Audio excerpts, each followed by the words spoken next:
বাংলায় চলছে এসআইআর। এখনও পর্যন্ত ৫৭ লক্ষ নাম বাদ গেছে, জানিয়ে দিল নির্বাচন কমিশন। আপনার নাম বাদ যায়নি তো?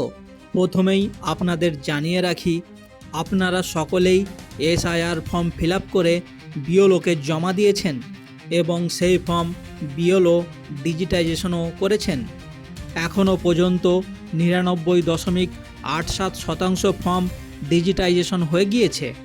নির্বাচন কমিশন এই মুহূর্তের আপডেটে জানিয়েছেন প্রায় ৫৭ লক্ষ নাম বাতিল হয়েছে।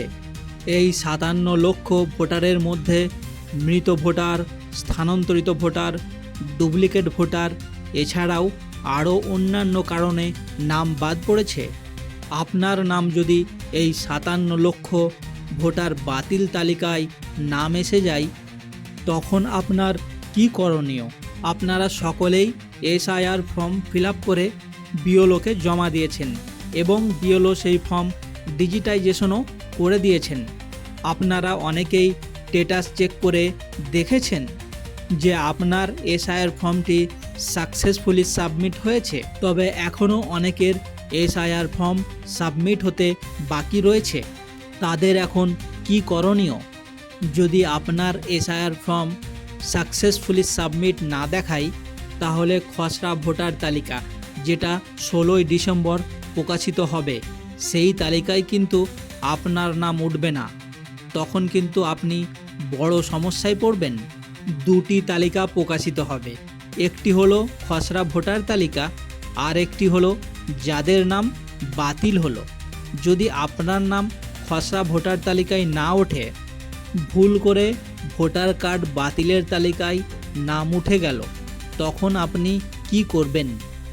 তার আগে জেনে নিন আপনার নাম বাতিল হয়েছে কিনা কিভাবে জানবেন। আপনারা নিজেদের ফোনেই চেক করতে পারবেন।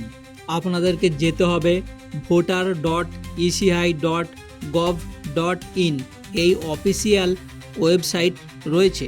এই ওয়েবসাইটে আপনাকে আসতে হবে এবং নিজের ফোন নাম্বার দিয়ে রেজিস্টার করতে হবে। তারপর ক্যাপচার কোড দিয়ে আপনি যদি সেন্ড ওটিপিকে অন করেন, তাহলে আপনার ফোনে ওটিপি আসলে আপনি পরবর্তী পেজে যেতে পারবেন এবং দেখতে পাবেন ফিল এনুমারেশন ফর্ম, এবং সেই অপশনে আপনাকে ক্লিক করতে হবে। তারপর পেজটিতে আপনার রাজ্য সিলেক্ট করতে হবে এবং আপনার ভোটার কার্ডের এপিক নম্বর দিয়ে সার্চ করবেন, তাহলেই দেখতে পাবেন আপনার ফর্ম সাকসেসফুলি সাবমিট হয়েছে কি না। যদি সাকসেসফুলি সাবমিট না দেখায়, তাহলে ১৬ই ডিসেম্বর প্রকাশিত খসড়া ভোটার তালিকায় আপনার নাম উঠবে না। তখন আপনার কি করণীয়? আপনি তখন আপনার বিএলওকে ফোন করবেন এবং ওনার সঙ্গে কথা বলবেন। উনিই আপনাকে জানিয়ে দেবেন পরবর্তী কি প্রসেসের মধ্যে দিয়ে আপনাকে যেতে হবে। এসআইআর সংক্রান্ত সমস্ত আপডেট পেতে জয়েন করুন ভাইব নিউজ ২৪। ধন্যবাদ।